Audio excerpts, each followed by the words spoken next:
Today, we get to start a new book, and it's a book filled with adventures and exploration and laughter and brotherhood, all from the eyes of a child, which of course is just astounding. It's going to be a lot of fun, and you actually know the story already, or probably you do, but you know the story from the second half. So what we're going to do today is go backwards to the very first time we get introduced to this character. This character was such a success that then this author, J.M. Barrie, decided to go on and write a play. The play was a smashing success, and so he wrote a book, and the book is what most of us are most familiar with. So when we go on our adventure, we're going to be able to have a little bit of fun with a ship.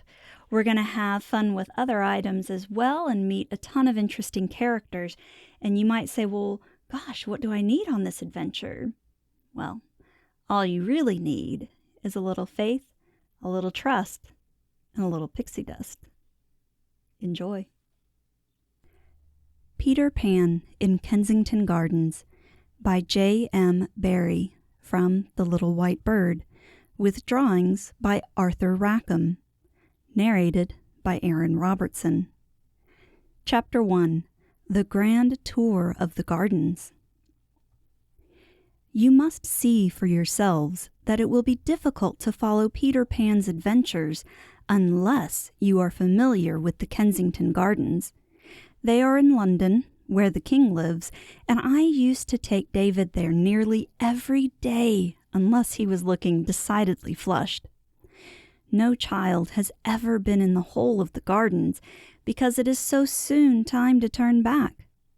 The reason it is soon time to turn back is that if you're as small as David, you sleep from 12 to 1. If your mother was not so sure that you sleep from 12 to 1, you could most likely see the whole of them. The gardens are bound on one side by a never-ending line of omnibuses, over which your nurse has such authority that if she holds up her finger to any one of them, it stops immediately. She then crosses with you in safety to the other side. There are more gates to the gardens than one gate, but that is the one you go in at, and before you go in, you speak to the lady with the balloons, who sits just outside. This is as near to being inside as she may venture, because if she were to let go her hold of the railings for one moment, the balloons would lift her up, and she would be flown away. She sits very squat, for the balloons are always tugging at her, and the strain has given her quite a red face. Once she was a new one, because the old one had let go, and David was very sorry for the old one, but as she did let go, he wished he had been there to see. The gardens are a tremendous big place, with millions and hundreds of trees, and first you come to the figs, but you scorn to loiter there, for the figs is the resort of superior little persons who are forbidden to mix with the commonality, and is so named, according to legend, because they dress in full fig. These dainty ones are themselves contemptuously called figs by David and other heroes, and you have a key to the manners and customs of this dandiacal section of the gardens when I tell you that cricket is called crickets here.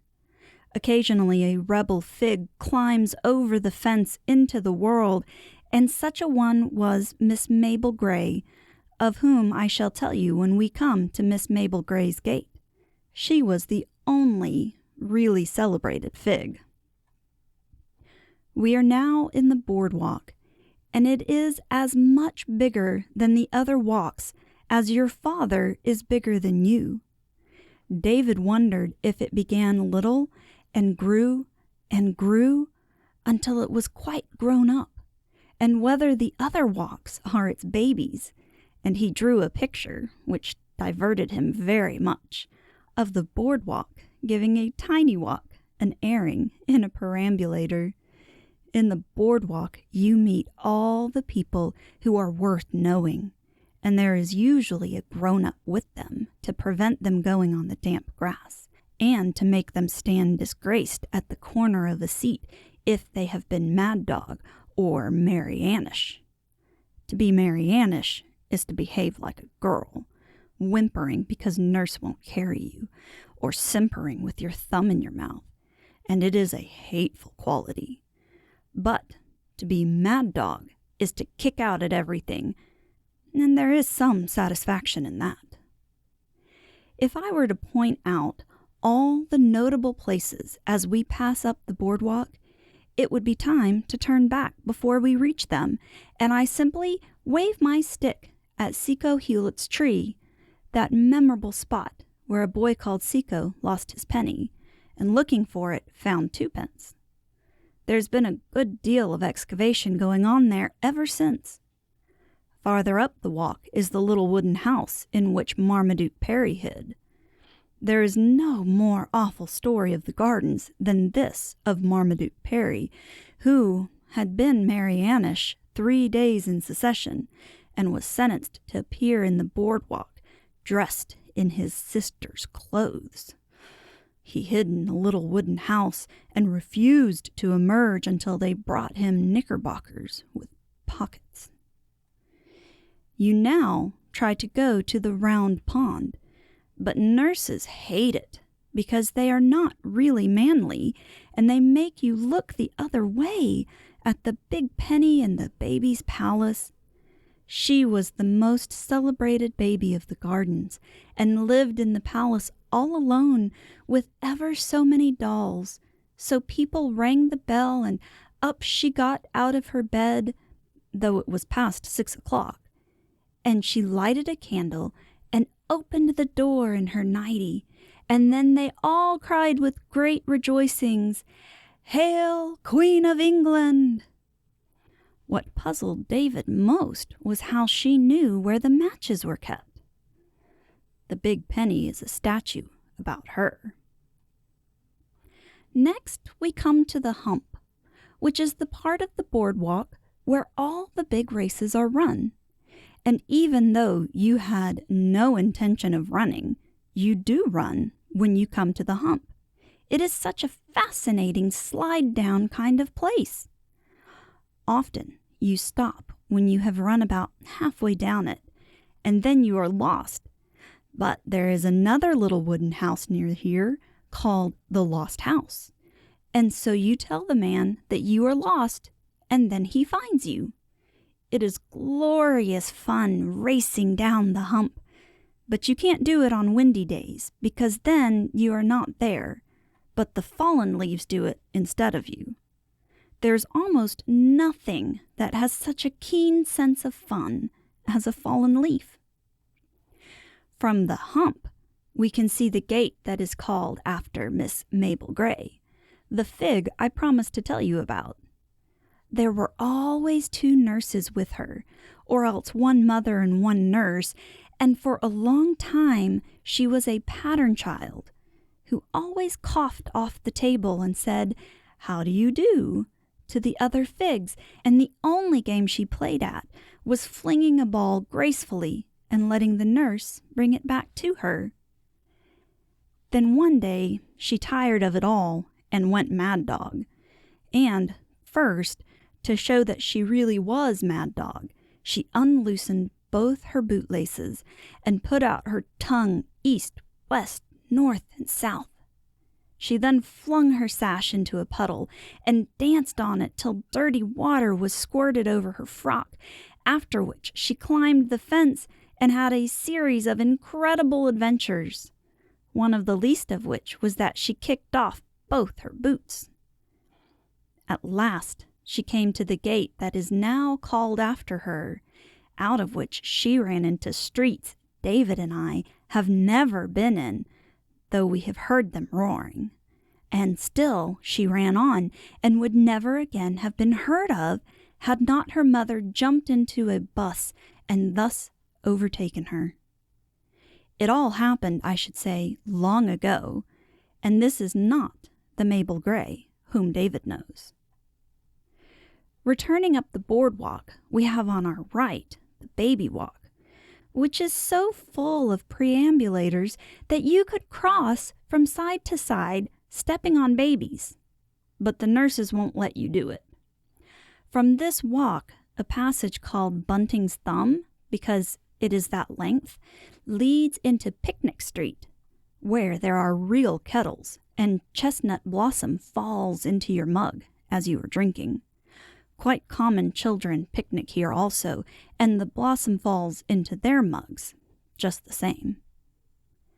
Next comes St. Govor's Well, which was full of water when Malcolm the Bold fell into it. He was his mother's favorite, and he let her put her arm round his neck in public because she was a widow. But he was also partial to adventures and liked to play with a chimney sweep who had killed a good many bears. The sweep's name was Sooty, and one day when they were playing near the well, Malcolm fell in and would have been drowned had not Sooty dived in and rescued him, and the water had washed Sooty clean, and he now stood revealed as Malcolm's long-lost father. So Malcolm would not let his mother put her arm around his neck any more.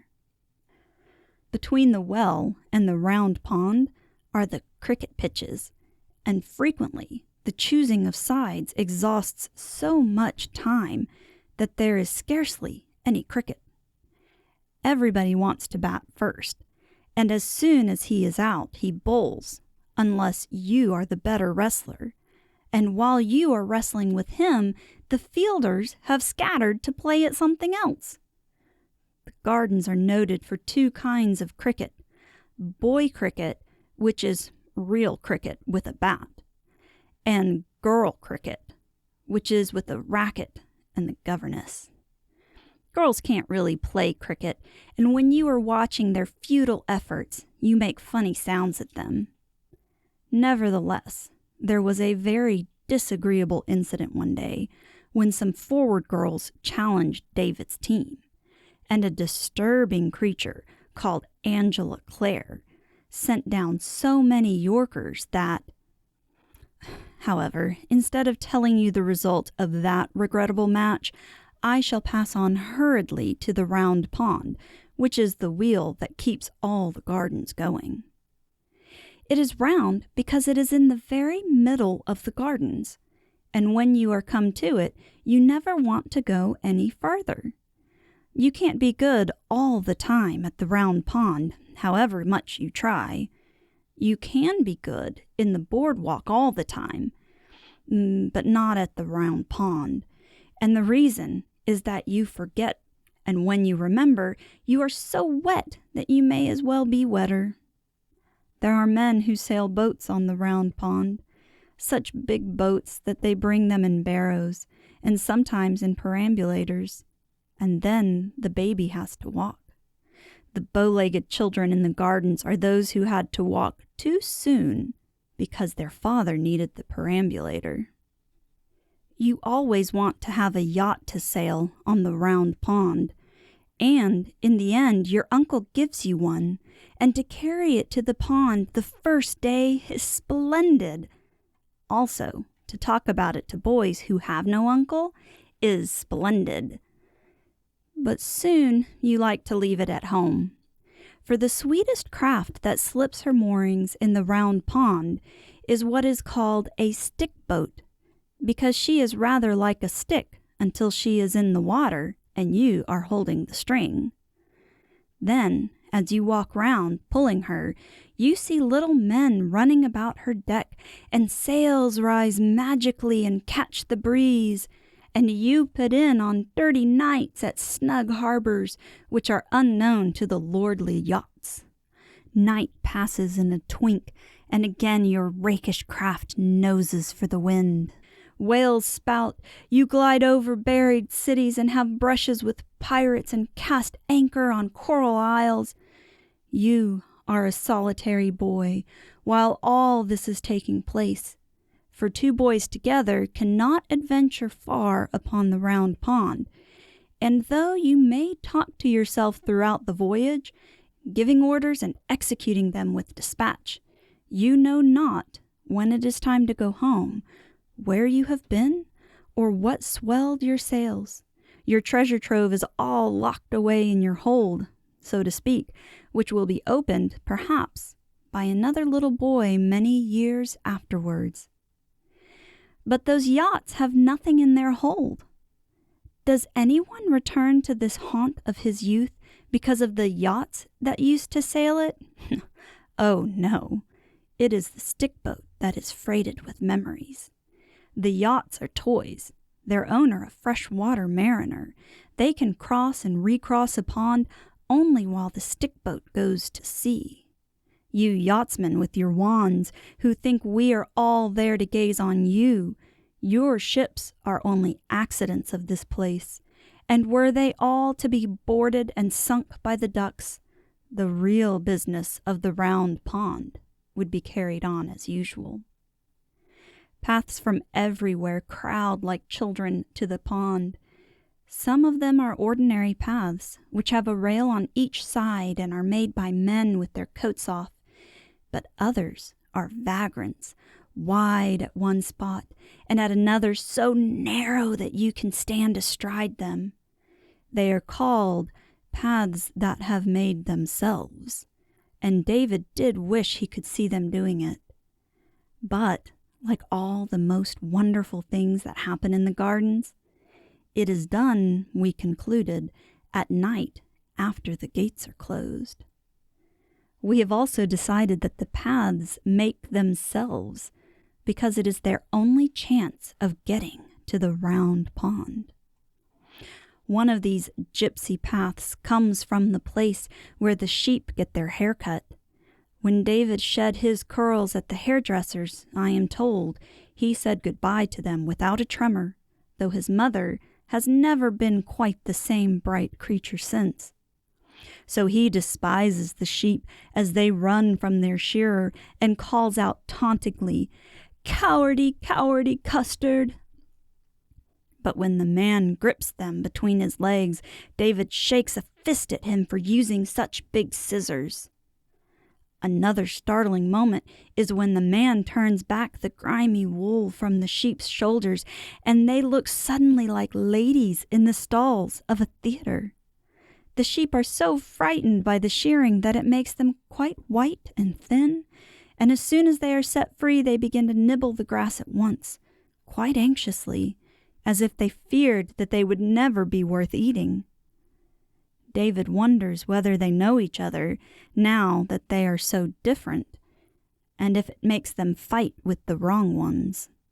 They are great fighters, and thus so unlike country sheep, that every year they give my St. Bernard dog, Porthos, a shock.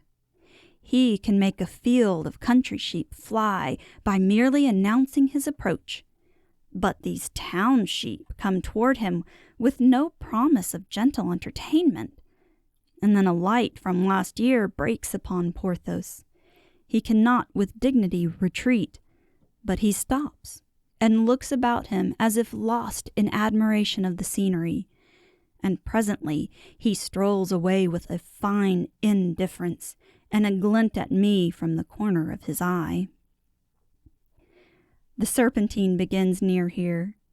It is a lovely lake, and there is a drowned forest at the bottom of it. If you peer over the edge, you can see the trees all growing upside down, and they say that at night there are also drowned stars in it. If so, Peter Pan sees them when he is sailing across the lake in the thrush's nest. A small part only of the Serpentine is in the gardens, for soon it passes beneath a bridge to far away where the island is on which all the birds are born that become baby boys and girls.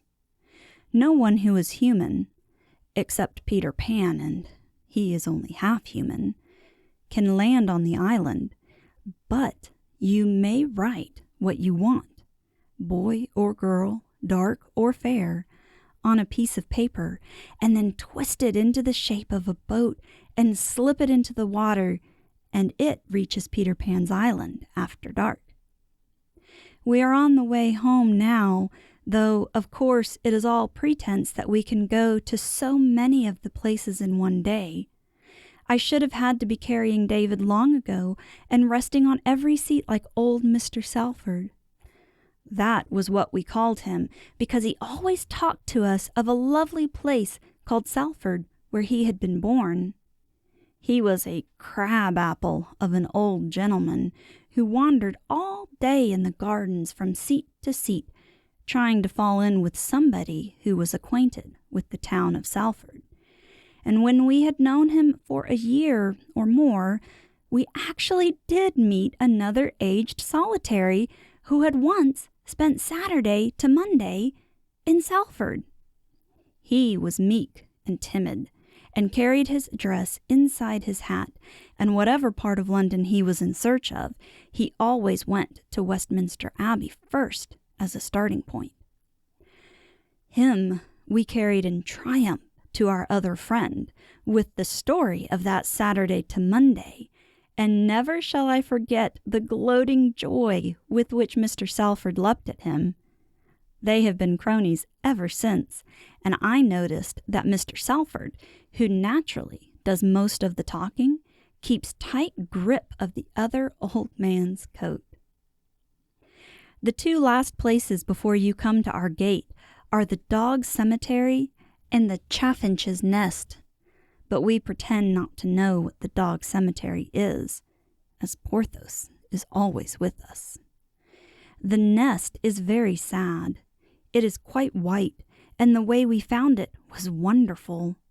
We were having another look among the bushes for David's lost worsted ball, and instead of the ball, we found a lovely nest made of the worsted and containing 4 eggs, with scratches on them very like David's handwriting. So we think they must have been the mother's love letters to the little ones inside. Every day we were in the gardens, we paid a call at the nest, taking care that no cruel boy should see us, and we dropped crumbs, and soon the bird knew us as friends, and sat in the nest looking at us kindly with her shoulders hunched up. But one day when we went, there were only 2 eggs in the nest, and the next time there were none. The saddest part of it was that poor little chaffinch fluttered about the bushes, looking so reproachfully at us that we knew she thought we had done it. And though David tried to explain to her, it was so long since he had spoken the bird language that I fear she did not understand.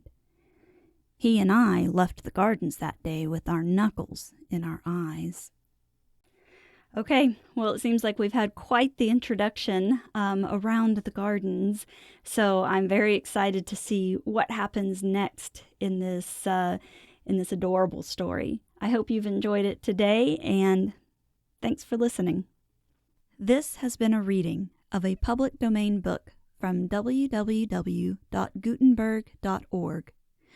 For more information about the narrator, visit www.erin-robertson.com or find her on Facebook at Narrated by Erin Robertson.